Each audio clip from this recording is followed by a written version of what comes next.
there. So on today's episode, we are going to be making bone broth. This is a magic healing elixir for both preparing for pregnancy and while during pregnancy. Now, adding bone broth to your daily diet, about 1 cup a day, will skyrocket the health of you and your baby's health. The bone broth that I'm talking about is chicken bone broth, but not the watery stuff that you find on the grocery store shelves. I'm talking about the stuff that your great, and maybe even great grandmother made to heal and cure everything. Now, when you make your homemade bone broth, it will turn out very thick and gelatinous, and this will help you balance and boost your hormones 30% faster than lifestyle changes alone. In addition to helping balance your hormones, there are a variety of other benefits of consuming bone broth daily. The other one is promoting gut healing. When you heal and boost your digestive tract, you'll be able to absorb all of the nutrients from your food, making for more nutrients for your baby when you get pregnant. It also provides macro minerals. Bone broth gives you highly absorbable forms of calcium, magnesium, potassium, phosphorus, and sulfur, which are all essential for a growing little baby. It's also extremely high in gelatin and collagen, which promotes bone and joint health and also naturally improves the health of your hair, your skin, and your nails. And last but not least, it supports your immune system, helping you assimilate vitamins and minerals to keep your immune system strong and to keep you healthy and safe while preparing for pregnancy. So for today's recipe, we've got a few ingredients that we're gonna run through right now. Now, obviously the first ingredient in bone broth is bones, but we're not just using chicken bones. So I highly recommend finding organic bones wherever you can. But the two main bone ingredients are chicken bones and chicken feet. So we want about 2 pounds of each. Now, if you can't find chicken feet, you can just do all organic bones, but the chicken feet actually has the most amount of gelatin and collagen, and that's what's gonna make your broth very thick and gelatinous. So first, you've gotta get your bones and your feet, and you gotta rinse and wash them well. After they're rinsed, you're gonna take your 10-liter stock pot. So for the amount that we'll be using today, I've got a 10-liter stock pot. We've got 4 pounds of bones here, 2 pounds of chicken feet, and 2 pounds of chicken bones. Get them washed and then put them into the bottom of the pot. Now, the second ingredient for our chicken bone broth today is onions. I've got 2 sweet onions, cleaned and chopped in half. We'll add onions to the mix. Then we want to add the extra vegetables. So really to spruce up this bone broth, we're going to be adding 2 large carrots. Again, please make sure that you find organic. I highly recommend using all organic ingredients in the bone broth recipe because you're really boiling it for a really long time and it's going to absorb all the nutrients. So the cleaner the food is, the less chemicals and the less pesticides that you're going to be drinking in your bone broth.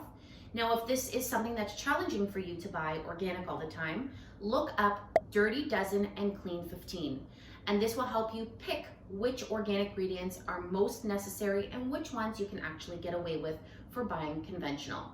But for purposes of the recipe today, 2 organic carrots. You don't need to peel them. If they're organic, just give them a nice little rinse and wash and add your 2 carrots.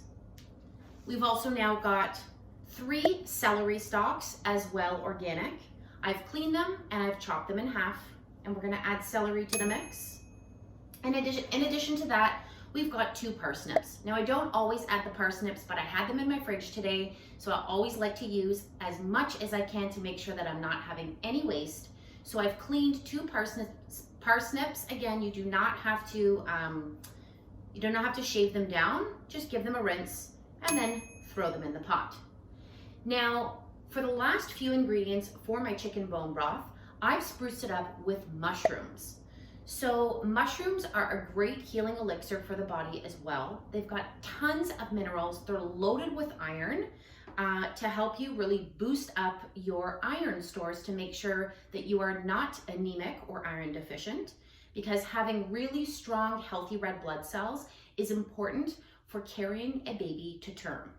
So first I have chaga mushrooms. I like to use chaga mushroom chunks. So I don't use powder, they're chunks. And we've got here about 1/3 of a cup. So 1/3 of a cup of chaga mushroom chunks put right into the pot. In addition to that, I use 2 cups of dried mushrooms.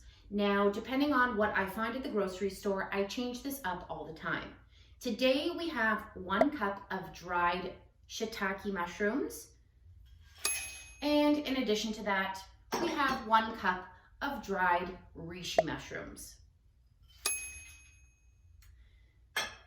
And then to add some more boosting minerals, I'm going to be adding 2 pieces of kombu. Kombu is a sea vegetable. It is loaded with iodine, and iodine is a great sea mineral that will help boost your thyroid. And it also has a little bit of a umami flavor. It's a little bit salty. So it's a really nice way for just adding in a little bit more flavor to your bone broth. So take 2 pieces of kombu, place them in the pot. And then last but not least, we're going to be adding 1 tablespoon of raw, unpasteurized apple cider vinegar. Adding apple cider vinegar helps pull out the nutrients from the chicken bones and all of the vegetables.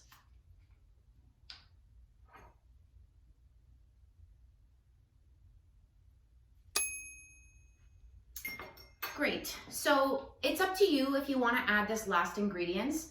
I like a little bit of a kick and a little bit of spice for my bone broth because I typically drink this during the colder months when it's winter. So I like to add about 1 teaspoon of crushed red pepper. This will bring a little bit of kind of like a kick or a little bit of spice to the bone broth. So if this isn't something that is going to be conducive to your palate, feel free to omit it. But if you do want, add about 1 teaspoon to the mix. Now, once you've got all your ingredients in your pot, now you have to add filtered water. So depending on how large the pot is, again, for today's recipe, I am using a 10-liter stock pot. What you'll want to do is add water all the way up until about 1 inch below the top of the pot.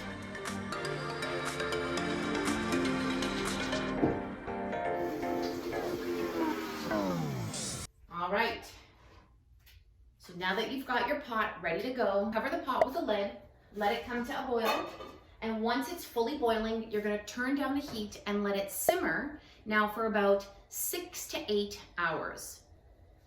So once that's done, you grab your strainer and you grab a nice big pot, glass container, whatever is available to you at home that's gonna be able to fill all of the liquid. You're gonna strain the broth. You're gonna discard all of the whole components of food. And then from there, you're gonna salt the broth with about 1 to 1.5 tablespoons of salt. And then once you're finished salting, what I want you to do is place it in a large 1-liter mason jar. So I highly recommend jarring it in something that is glass. If you're going to use plastic, please make sure that you're using BPA-free plastic containers. Now, because I like to make a big, large amount so that I don't have to make this every single week. And so after I make a big, large amount, I store them individually in 1-liter glass mason jars. And when you fill it up to the top, please make sure you're leaving, again, about 1 inch just below the rim because you're gonna freeze them. If you fill it up too high, the glass is gonna explode and break in the freezer, and then you're gonna lose all of your broth. So after you've strained it, and you have the liquid, and you've salted it, you're gonna place it into your mason jars, and then from there, you're gonna let it cool, and then you're gonna cover it, not tightly sealed, just put the lid on top, place it in the freezer, let it freeze. Once it's frozen, then you can seal the lid. Enjoy your chicken bone broth.